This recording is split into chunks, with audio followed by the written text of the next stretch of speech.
The aristocrats of the Eternal City of Rome, which didn't immediately become an independent state in the center of the empire, called themselves patricians. From among these patricians in the classical years of Roman history came those who stood at the helm. They could even afford themselves extreme forms of sexual deviations. But which ones? Hold on tight. This is Flip Side of History, and today we'll explore the topic of sexual deviations and how it happened in ancient Roman Empire, one of the mightiest empire of antiquity. Keep watching.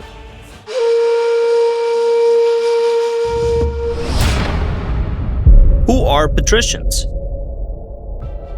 The term itself is derived from the root pater, father. The original pronunciation is patrici, hence the common Romance names, which later became Christian among different peoples of mostly Western Europe, Patrick or Patricia. But during the times of Roman Republic, laws appeared according to which such people could register paternity over those with whom they had no relationship at all. And for the broad masses, these people became patrons.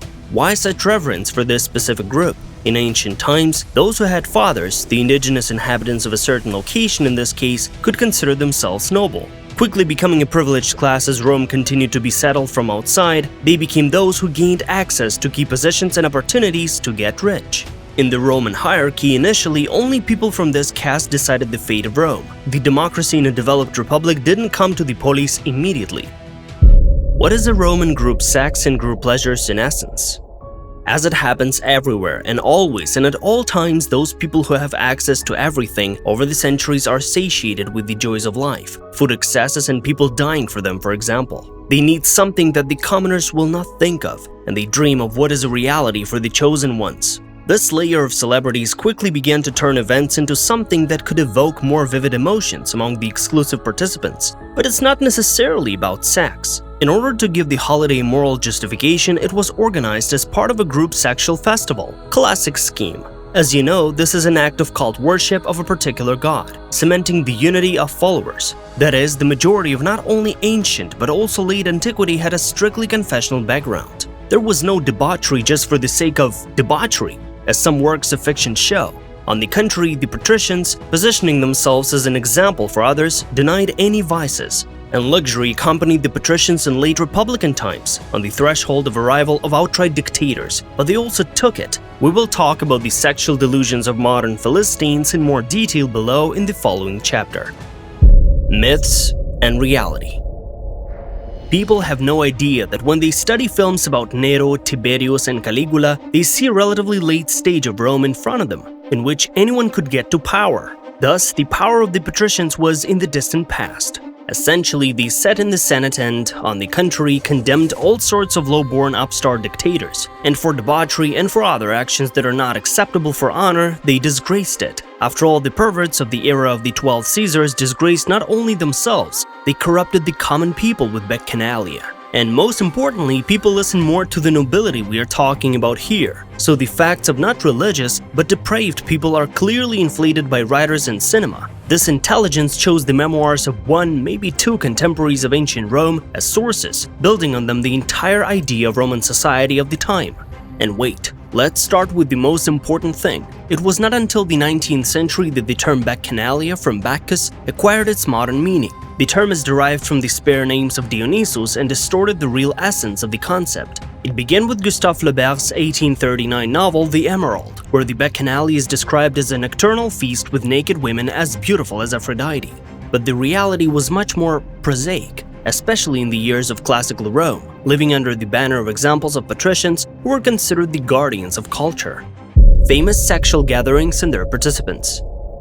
What were really characteristics of ancient Roman authentic sexual pleasures, and how have they changed over time? Moreover, a rare late perversion got into the pages of novels. Contrary to Flaubert's interpretation, outside women were not invited to most Greek and then Roman-specific parties at all. They often took place in luxurious villas or in banquet houses, in paradisal corners. These were hymns to gluttony and drunkenness. As for food, yes, the organizers of banquets with signs of cult rule, by which we often mean flaunted in front of each other the sophistication of cooking and alcohol.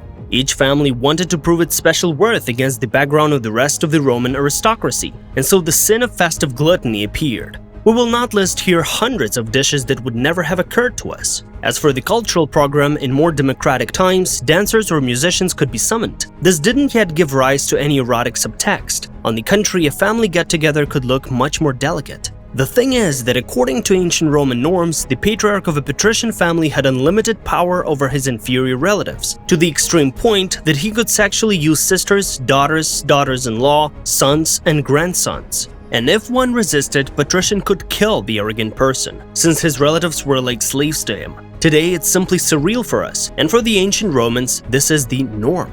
More often than not, we judge the parties of dictators, simply because modern media shows it the most, and the patricians could live more modestly. Although nobility implied a quick promotion, it didn't guarantee wealth to everyone who was promoted. So more often than not, the patrician's family was an ordinary unit of society. The main difference in it was a good upbringing, purity of morals.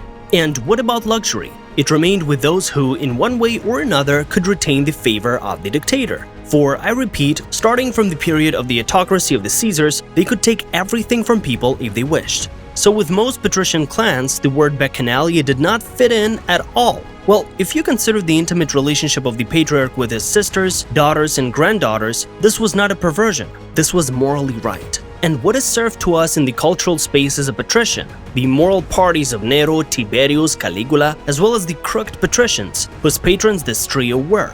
Here indeed, breakfast, lunch, or dinner, during which people usually reclined in Rome, could gradually develop into mutual stimulation of the genitals and up to sexual intercourse. Relatives of the Caesars and their friends from 13 years old, as well as slaves serving the table, were involved. Sodomy and group sexual acts among men and women were common. At least, this is what most of the extant sources believe. The thoughts of the emperor are sacred, despite his privileges. Emperor Nero really arranged bacchanalia at expensive feasts. Here, the guests were offered pleasures. Personally, he considered them exquisite. He practiced them in a special palace with a statue of a deity with a large phallus. Nero encroached on the most sacred thing since the time of Romulus and Remus. He raped the untouchable priestesses of Vesta. Teenagers of both sexes were not enough for this animalistic devil. The end of the era of Roman extreme deviations. It's a well-known fact. Only Christianity, which had gained strength within the empire since the 3rd century, began to condemn the official laws of ancient Rome, which allowed unacceptable, in the opinion of the first bishops, leisure. But this happened in the eastern, southern, and at times northern parts of the empire. In the Western Roman Empire, the ban came only with the God-fearing gods, who adopted the Arian Christian rite. Their kings made it the only official religion, tabooing everything that contradicted the precepts of Arius, the priest who banned the bodily perversions. Thank you for watching. We hope you liked this glimpse at lesser-known pages in history of ancient Rome and how Christianity at the end influenced the society. Subscribe and leave a like, and we'll see you later.